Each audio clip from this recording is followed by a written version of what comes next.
Welcome gamers to this week's vlog. I'm just going to start this week off by mentioning a couple of games that have just come out that have really piqued my interest, so I've added them to my wish list. The first is Atomfall, which is looking like a Fallout style game but set in the north of England, and from what I've seen so far from gameplay footage looks absolutely stunning, and it's definitely one I'm excited to play at some point in the future. The second is The First Berserker Kazan, which is a Souls-like game, so it's right up my street. I've been watching one of my Patreon members, Lucas Rocks, play this on Twitch this week, and it looks absolutely fantastic. Why not check out Lucas's YouTube channel and his Twitch channel and check out some of the footage? I'll leave a link to his channels in my description. There's another game that's just come out this week that was of no interest to me, but is getting a lot of interest from a lot of different trophy hunters, and that is the fourth instalment of My Name is Mayo. Now, if you hear of anyone complaining of a sore thumb this week, don't worry. They've not been doing anything dodgy and sticking it somewhere that they shouldn't have done. They've just been smashing the X button on their controller for about an hour or so. There's also some great news this week for fans of Evercade and Super Pockets, as the showcase revealed that there's a few cartridges coming out and a couple of new Super Pockets coming out, with games like Burger Time, Metal Slug X and Hogs of War all featuring. Studios like Gremlin are featuring, and there's also some Neo Geo games coming as well. So if you're into Evercade, definitely check out that showcase. So moving on to the games I've played this week. After completing Mothman 1966 a couple of weeks ago, as covered in last week's vlog, I decided this week to play the other two entries in the Pulps trilogy, with Varney Lake being the first, followed by Barnson Knights. Varney Lake is a visual novel about a group of teenagers who befriend each other one summer after sharing the fact that they are all only children and are bullied by the same person. Then one hot summer's day, they escape from the bully and take refuge in an old barn where they discover and rescue a vampire that has been trapped in there during the day. Barnson Knights is a visual novel where you play as an undercover agent who infiltrates a notorious religious cult as he investigates the disappearance of a fellow agent and close friend. All games in the Pixel Pulp trilogy use a retro-style graphic, and as well as being visual novels, they also have a variety of mini-games that you play to progress the story at times, and all contain a different variation of a solitaire card game, with the one in Barnson Knights taking many attempts for me to be able to complete it. So, just finished our weekly co-op session for Call of Duty Zombies on Advanced Warfare, and it's now just gone 1 AM on the 1st of April, April Fool's Day. So time to pop the platinum on South Park The Stick of Truth for my Ultimate Trophy Hunters Challenge. I just have one trophy left now, which is to shrink myself down to the size of a gnome and then fart on a dog. So let's go. Now we just need to find a dog, and there should be some in the forest area. There we go. That should be the trophy and the platinum. There we go. Dog whistle and the platinum trophy. Hi. Well, it's Tuesday sort of late afternoon, and I've been watching the PlayStation Access live stream today, where Rob was trying to beat the Tower Knight for the very first time in Demon's Souls, and he managed to do it. So I decided to have a little go of Demon's Souls again myself, because it's just given me that real itch to play it. Such a fantastic game, and the PS5 remake is absolutely stunning.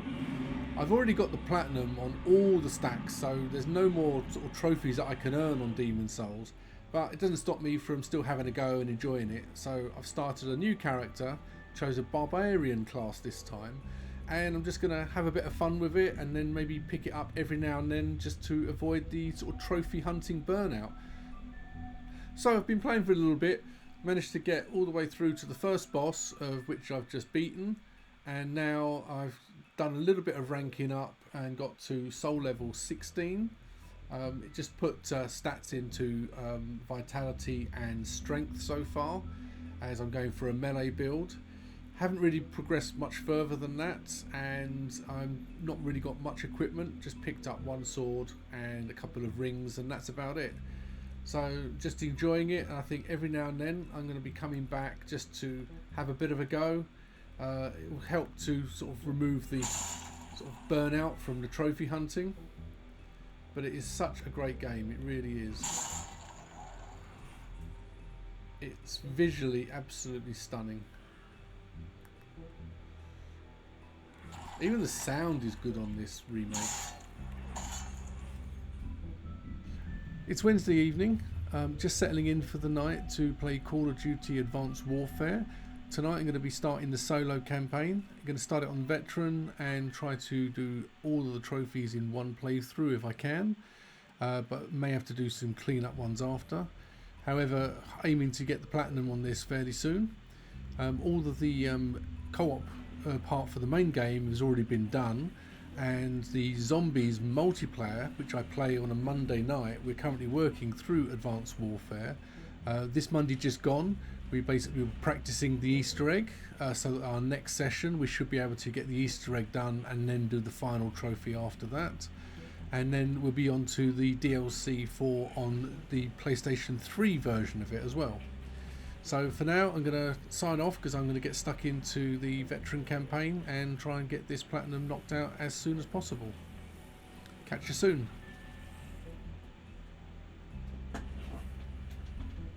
So just a quick recap of the trophies I've earned this week.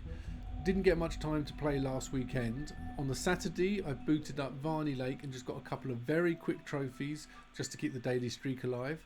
And then a few hours on Sunday evening I continued with that game, and then continued on the Monday to get all the trophies except for one last easy one which I've left so that I can pop the platinum on Easter Sunday as part of my challenge. I also started up Bunsen Nights, and then on the Tuesday, which was April Fool's Day, I popped the platinum for South Park for that challenge. Then I went back to continuing to play Bunsen Nights, and I played that until I got the platinum on the Tuesday evening. Then on the Wednesday evening through to early Thursday morning, I started up Advanced Warfare, and I got as many of the trophies as I can. I'm recording this on the Thursday, so I'm doing it a little bit earlier this week as I've got another busy weekend coming up and I won't get time to do all the editing. So this week it's been a shorter week for earning trophies for the vlog. Regular viewers of the channel will know that I'm attempting this year what I'm calling the Ultimate Trophy Hunters Challenge, whereby I'm trying to complete 36 different challenges throughout the year. Now, I invited other people to join me in this if they wish, and I'm happy to say that some of the members of my Discord have been taking part as well. So I thought it would be quite fun, as we're now 3 months into the challenge, to do a review of not only my stats but some of the other people in the Discord as well, and see how they're getting on with the challenge. So let's take a look. So joining me in this challenge from my Discord server are Vidbacker, Richie the Magpie, Attababy It's a Boy and Diffident Duck. So going through the actual challenges one by one, the first one earning 100 platinums this year. To be on track at this point in time, you'd need 25 platinums. Now these stats have been taken as of the 1st of April, so that's 3 months into the challenge, so we're a quarter of the way there. I've got 24 platinums, although I do have one sort of game that I've already pre-prepared for one of the special dates, so I've done all the work on it. It's just got one easy platinum to pop, so that's effectively 25. Vidbacker has got 30. Richie has got 11, but you'll see there's an asterisk, and that's because he's also got an additional 15 games where he's got the platinum within one trophy of being popped, and that's because he's saving them all to pop in a specific order for a different challenge he's doing. Attababy is on 7 and Diffident Duck is on 26. When it comes to gold trophies, you need to be on 125 to be on track. I have 154, Vidbacker's on 268, Richie's on 209, Atta is on 51 and Diffident Duck is on 225. For the silver trophies, to earn 750 in the year. To be on track, it's 187. I'm on 217, Vidbacker 271, Richie 223, Atta is on 75, and Diffident Duck is on 347. When it comes to bronze trophies, you need 1,500 in total. The quarter mark should be on 375 to be on track. I'm just a little bit behind on 369. Vidbacker's way ahead on 455. Richie's even further ahead on 645. Atta is a bit behind on 94. And Diffident Duck is way ahead on 737. So almost at the halfway mark. The challenge for earning one trophy every day of the year to get a 365 day streak. As of the 1st of April, the streak to be on track is 91 if you hadn't failed. I'm on 91 as well as Vidbacker, Richie and Diffident Duck, although Attababy's not taking part in that part of the challenge. When it comes to the game name alphabet, to be on track, there's 7, and I'm on 9. Vidbacker's on 7. Richie's on 15. And again, this is to do with the fact that he's also doing this game name alphabet, where he's doing the alphabet from A to Z and back to A again, and that's the challenge he's doing, where he's got the 15 platinums all ready to pop. So he's got 15 prepared at the moment, but hasn't actually popped the platinums yet, because he'll be doing that all in one day later in the year. Atta is on 11, and Diffident Duck's currently on none. Now, when it comes to the platinum name instead of the game name alphabet, again, 7 to be on track. I have 9 as well. Vidbacker 7, Richie 8, Atta slightly behind on 4, and Diffident Duck is way ahead on 20. Obviously concentrating on the platinum name alphabet before going for the game name alphabet. For the game series, to complete 5 different game series as per PSN profiles, to be on track is 1. Well, it would be 1 1/4 essentially, because it's 5 for the year, but rounding it down to 1 at this point. I don't have any yet. Vidbacker has got 1, Richie and Atta have none, and Diffident Duck has 1. Coming down to the next one, it's the 1 to 10 difficulty list. So completing a game from 1 to 10 in difficulty, so doing 10 different games of each difficulty. And for that to be on track, you need to have 2, or it's about 2.5, but rounding again. I'm on 6 because I've done the first 6. Vidbacker hasn't done any yet on as far as this, although he's obviously done 30 platinums. The reason for that, and I've put an asterisk between that and the console down below for him, is that Vidbacker is going to be choosing specific games, and he's not tackled those yet. So he's doing them outside of the platinums he's already done. And I believe for the difficulty list, he's trying to do all 1 to 10 difficult games all on the PS3. Richie's got 3, Atta 4, and Diffident Duck 6. When it comes to the increased completion rate by 10%, to be on track, you need to be at 2.5% roughly by now. And I'm on 3.74%, so I'm ahead of schedule on that. Vidbacker's slightly behind on 2.12%. Richie and Atta are both slightly behind on 0.48 and 0.21% respectively. Diffident Duck is not applicable, and there's also a few other challenges they're not applicable on. The reason for that is that they have got an extremely high completion rate already at roughly about 99%. And so they've adapted some of the challenges because they don't have a backlog to be able to complete all 50, and they don't have the backlog to be able to increase it by 10% anyway. So I'll cover those at the end. Next up is the console Grand Slam. So 11 different ones to complete, and the target would be roughly 3 at the moment. So I've done 4 of them. Again, Vidbacker is holding off to do them for specific games. Richie is on 3, Atta is on 7, and Diffident Duck is on 6. When it comes to the genre and theme list, To be on track is 11. I'm way ahead on this at the moment. I've got 21 already out of the 44. Vidbacker's on 18. Richie's got 9, but don't forget he's got a lot of the platinums pending for that one as well. Atta is on 14 and Dividend Duck on 19, so all going quite well on that. 50 games from the backlog busted and completed to 100%, so I've got to be on track about 12, and I'm actually on 15. Both Richie and Atta, both Vidbacker and Richie are on 8 and Atta is on 12. Then when it comes to 100% 10 games that do not have a platinum, to be on track is roughly about 2 to 3 because of the rounding. I'm on 4, Vidbacker's on 5, Richie's on 2 and Atta's on 4. Completing a game length, so each game from 1 hour to 100 hour in 10-hour block intervals. So again, 2 to 3 games completed to be on track. I've got 2 done. Vidbacker's got 3. Richie hasn't got any completed yet. Atta's on 3 and Dividend Duck is on 4. Ultra rare platinums need a total of 5 this year and roughly about 1 by now. And I've got 1 and Dividend Duck have got 1.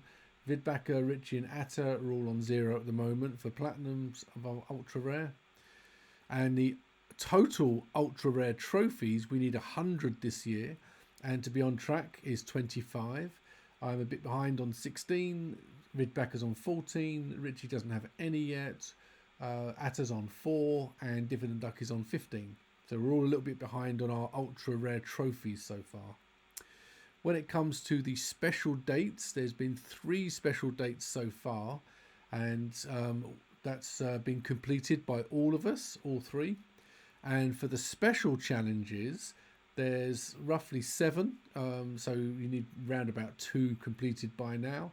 And I've got 4 done, so has Vidbacker and Richie. Atta has got 3, and Dividend Duck is doing something different. So going over some of the adaptations to the challenge, then for Dividend Duck, where they've got a very, very high completion percentage, they've swapped some of these ones out. So instead of getting the completion percentage up by 10%, obviously they can't because they're already at 99. So they've replaced it with a total of unearned trophies to be below 50, and they started the year where they only had 247 remaining, so they want to get that down below 50, and they've currently got it down to 168. The other one was the 50 games busted from the backlog. Obviously they don't have that many, so they've replaced it with complete 100 games that do not have a platinum, and they're currently on 28. For the 100% 10 games with no platinum, and they've replaced that by completing 10 games that were uncompleted at the start, and they've currently done 5 of them, so they're halfway through on that. And the final challenge to stack 2 platinums for the same game from different regions, they've replaced that one with platinum 2 different games that are released during 2025, of which currently they haven't platinumed any so far that have been released this year. So as you can see, everyone's doing pretty well in the challenges, and we're all sort of ticking along quite nicely. We've got to factor in that it's a quarter of the way through, and things like burnout probably haven't kicked in yet, and that's going to be the real struggle as we get into, halfway through the year, 3/4 of the way through the year. And certainly challenges like trying to make sure you earn at least 1 trophy every day, where it's so easy to forget one day, especially if you're specifically busy with other sort of non-gaming related stuff, just to forget to actually go and get your 1 trophy. Plus it's also being prepared enough that you know that you can get one quickly enough when you don't have a lot of time. So that's the challenge that is going to be probably the hardest one to complete out of all of them. But we're all doing really well so far, and it's been a lot of fun. And if you would like to sort of take part in the Discord, then please follow the Patreon details down in the description. And if you're taking part in this challenge and you're not part of the Discord, please do share in the comments how you're getting on and what adaptations to the challenge that you may have made. Are you enjoying it? And what sort of progress are you making so far? As always, I'd like to say a very big thank you to the gaming legends you can currently see on screen who are my Patreon supporters. Supporting the channel in any number of ways really does make a big difference. It helps the YouTube algorithm learn the best people to recommend my content to, and that really helps to grow my channel. So please consider leaving a like if you're enjoying the content, or subscribing if you haven't done already, and my analytics show that 65% of the people that watch my content have not yet subscribed. Or consider leaving a comment, as I respond to every single one and I really enjoy reading them. However, if you'd like to take your support that one step further, then why not consider also joining the Gaming Legends and becoming a Patreon supporter. All tier levels will give you access to my Discord community, so why not come and join the fun. Now let's get back to the video. I'd now like to answer some questions from my Discord community, which is one of the perks of being a Patreon member. This week I'm answering questions from SebiBro, and the first question is, which genre is your favourite and what game solidified your love of the genre? Well, Sebi, it has to be survival horror, with iconic games like Resident Evil and Silent Hill on the PlayStation 1 paving the way for some unbelievably good survival horror games. I think the one game that set the genre on a pedestal above all others for me has got to be Dead Space on the PlayStation 3. This is the first game I played on the PlayStation 3, and it gave me my very first PlayStation trophy at the end of 2008, and I went on to get the Platinum in 2010. The game for me was absolutely phenomenal. I played it late at night, in the dark, with headphones on, and it was one of the most atmospheric gaming experience I've ever had, and it's one I'll probably never be able to completely recreate. It absolutely blew my mind at the time, and it is such a fantastic game. If you've never played Dead Space, I highly recommend you give it a try, although I'd probably say go for the PS5 remake of it because they did such a phenomenal job with it.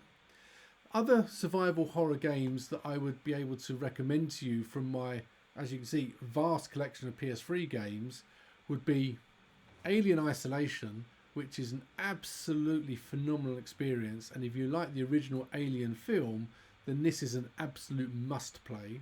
And again, it's one that really does groundbreaking sort of things for the AI of the alien.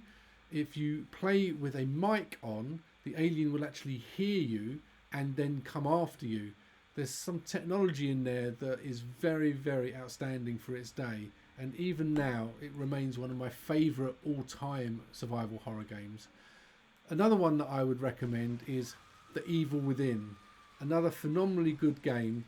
It's got a reputation for being extremely difficult, which I think it's hard, but not extremely difficult, and is very doable for most people. Akumu mode is hard, and it's one because you go through it and you die in one hit, but it has plenty of checkpoints, so it's not as hard as people fear it to be.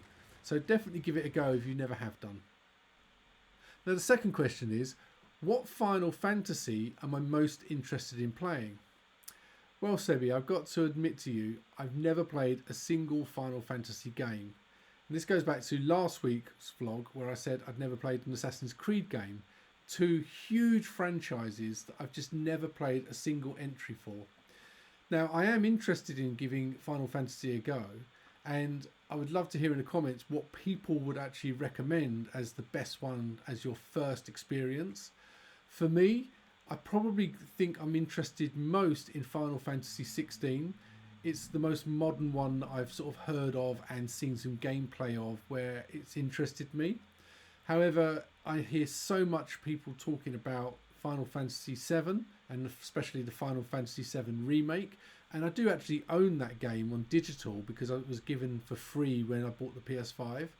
However, I am one of those people that when it comes to a big franchise, I do sometimes think I want to go back and start from the very beginning and play all the way through, and especially for Final Fantasy, because I think it will really give me a good experience of how the games have developed over time. However, I do hear people talk about some of the entries being not so good and could be roadblocks for someone that's not quite into it and stop me from playing them. So please, let me know in the comments, would I be best off starting from the very beginning at Final Fantasy 1 and working my way through all of the games?